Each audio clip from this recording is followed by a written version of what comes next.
guys, bersama saya lagi dalam Alright Nopot Channel. So ini dia berita terkini dan pastinya berita yang mengejutkan sahabat-sahabat semua. Anda nampak tajuk yang saya ingin kongsikan hari ini.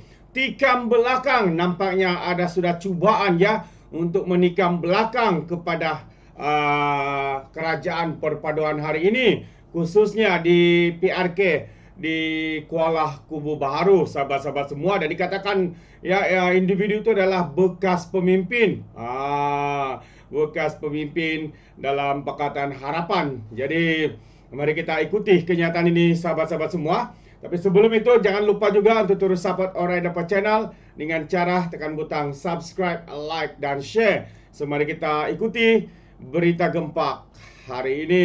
Ini dia, ada kempen tikam Anwar di PRK Kuala Kubu Baharu. Ini antara satu perkara yang mengejutkan kita sahabat semua. Jadi mari kita ikuti kenyataan media hari ini yang saya petik ya daripada Malaysia Kini. Menyatakan biarpun kempen belum lagi bermula di kawasan utara Selangor ini, sudah ada beberapa watak dikenali ramai muncul membawa misi tersendiri. Mengakui bukan mahu melihat Pakatan Harapan sekaligus kerajaan kalah dalam PRK pada 11 Mei ini, mereka mula mengadakan perjumpaan dengan pemimpin komuniti India NGO tertentu. Misi individu terbabit yang pernah menjadi menteri dalam kerajaan PS turut disertai bekas pemimpin parti berkenaan serta parti yang menjadi rakan Pakatan Harapan. Misi mereka ialah mengajak penduduk setempat untuk memboikot PRK berkenaan. Katanya ini alasan mereka lah ya, alasan ya. Niat kami bukanlah nak membantu Perikatan Nasional, tapi mahu menghantar isyarat kepada Perdana Menteri Anwar Ibrahim bahawa masyarakat India tidak puas hati pada kerajaan hari ini.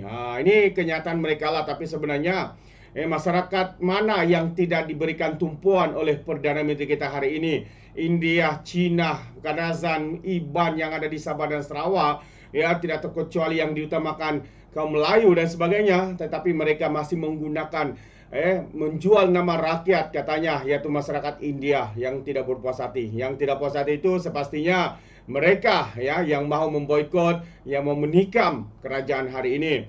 Ramai lagi kami rasa tindakan memboikot PRK ini cara terbaik untuk memberi isyarat tersebut kepada kerajaan, kata seorang bekas pemimpin DAP yang enggan namanya didedahkan. Mengulas lanjut, dia berkata dalam tempoh setahun kerajaan pimpinan Anwar Negara adalah jelas kerajaan mengabaikan masyarakat India. Satu lagi kenyataan yang bagi saya adalah satu kenyataan yang tidak benar. Jadi saya nak tahu berapa peruntukan diberikan kepada sekolah Tamil, berapa pelajar India diberi tempat dalam matrikulasi. Sekarang juga buat pertama kali dalam sejarah tiada wakil India dalam wakil Tamil dalam kabinet. Jadi Perdana Menteri ada setiausaha politik dari bangsa Melayu dan Cina, tapi yang India tak diberi peluang. Semua ini semua ini kerajaan perlu betulkan. Ini satu kenyataan yang tidak masuk akal lah ya. Jadi maka kami meminta pengundi India di Kuala Kubu Baharu tikam Anwar dalam PRK ini, katanya. Untuk rekod baru-baru ini, Anwar berkata kerajaan tidak pernah mengabaikan masyarakat India di negara ini. Sambil menyebut beberapa program yang sedang dirangka, Anwar berkata adalah tidak adil untuk pihak tertentu menuduh dia tidak melakukan sebarang usaha untuk menyelesaikan masalah kaum India. Menyenaraikan pelbagai langkah diambil untuk membelah komuniti India, Anwar berkata, jika saya tidak melakukan apa-apa untuk masyarakat India, anda berhak menikam saya. Kerusi DUN Kuala Kubu Baharu kosong berikutan kematian penyandangnya baru-baru ini. Jadi 4 April yang lalu, Suruhanjaya Pilihan Raya pengumumkan PRK berkenaan akan diadakan pada 11 Mei, manakala hari penamaan calon pula pada 27 April. Tarikh pengundian awal pula ditetapkan 7 Mei depan dan seramai 40,226 pengundi layak mengundi di PRK ini. Kubu Kuala Baharu merupakan kerusi campuran dengan pecahan pengundi Melayu terdiri pada 51%, diikuti China 30% dan India 18%, manakala 1% lagi kaum lain. Daripada jumlah itu, seramai 362 pengundi biasa dan 238 anggota tentera dan pasangan, 625 anggota polis dan seorang pengundi tidak hadir luar negara. Sementara Selangor yang dihubungi Malaysia Kini, V Paparaidu mengesahkan wujud cubaan pihak tertentu menggerakkan kempen memboikot PHS dalam PRK ini. Jadi ini jelas salah dan bertentangan dengan perlembagaan persekutuan, katanya. Dalam perkembangan berkaitan, sebuah NGO yang pernah bekerjasama dengan PS1 ketika dahulu secara terbuka meminta pengundi India merosakkan undi masing-masing bersama PRK tidak lama lagi. NGO ini memang tidak puas hati lah ya, mungkin karena tidak bersama dengan kerajaan lagi. Jadi Presiden Pertubuhan Rapat Aman Malaysia berkata, tindakan itu adalah sebagai cara mengantar mesej secara tidak puas hati mereka kepada kerajaan pusat, katanya. Kami cuma nak beritahu DP perlu dikalahkan dan undi kita tidak seharusnya menguntungkan parti fanatik agama, katanya. Main agama pula, main sentimen agama pula. Siapa fanatik agama? DP atau PAS? Itu antara satu persoalan yang menarik. Ya, jadi menurut Rajandan lagi, pertemuan itu menyasarkan 5.000 kertas undi dirosakkan pada 11 Mei nanti. Dengan 5.000 undi rosak akan menghantar mesej yang jelas kepada kerajaan agar tidak bermain politik dengan masyarakat India. Ingat, ini adalah PRK untuk kerusi DUN. Kekalahan DP tidak akan mengubah kedudukan kerajaan negeri. Cuma ada mesej keras dihantar kepada masyarakat India, katanya. Ini antara penghasut nasional, sahabat-sahabat semua. Walaupun mereka memberikan alasan kononnya ya bukan untuk membantu Perikatan Nasional, tapi jelas apa yang mereka lakukan ini, sahabat-sahabat semua, adalah kita boleh nampak sebagai tindakan ya yang tidak puas hati karena tidak bersama dengan kerajaan, kerana tidak dapat jawatan dan sebagainya. Memang satu yang memalukan.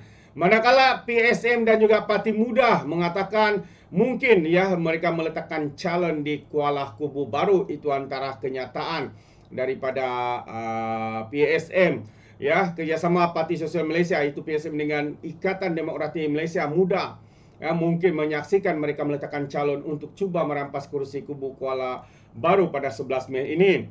Ketika dihubungi, timbalan pengurusi PSM S. Aru Chelvan mengesahkan bahawa partinya sedang mengadakan perbincangan dengan Muda untuk melihat kemungkinan bertanding di situ. Benar, kami sedang berbincang dengan Muda dan mungkin akan bertanding. Kalau semua nampak bagus, mungkin salah satu parti akan bertanding dan satu lagi parti akan membantu kempen, katanya. Namun menurut Aru Chelvan, perbincangan itu masih di peringkat awal dan belum ada sebarang keputusan dibuat. Dia berkata demikian ketika diminta mengenai kemungkinan PSM menyertai pertandingan di Kuala Kubu Baru bersama parti dari blok kerajaan dan juga Perikatan Nasional. Ini dia sahabat-sahabat semua, geng-geng yang meroyan, geng-geng yang tidak puas hati kerana tidak diterima bersama dengan Pakatan Harapan. Namun menurut Aru Chelvan lagi, perbincangan itu masih di peringkat awal dan belum ada sebarang keputusan. Dia berkata, ketika diminta mengenai kemungkinan PSM menyertai pertandingan di Kuala Kubu Baru bersama parti dari blok kerajaan dan PN, tambah Aru Chelvan lagi, sekiranya ada persetujuan dicapai, maka gabungan PSM dan Muda akan menjadi blok ketiga menurunkan calon di situ. Dan menurut kursi DUN Kuala Kubu dikosongkan kerana kematian penyandangnya sebelum ini. Itu dia.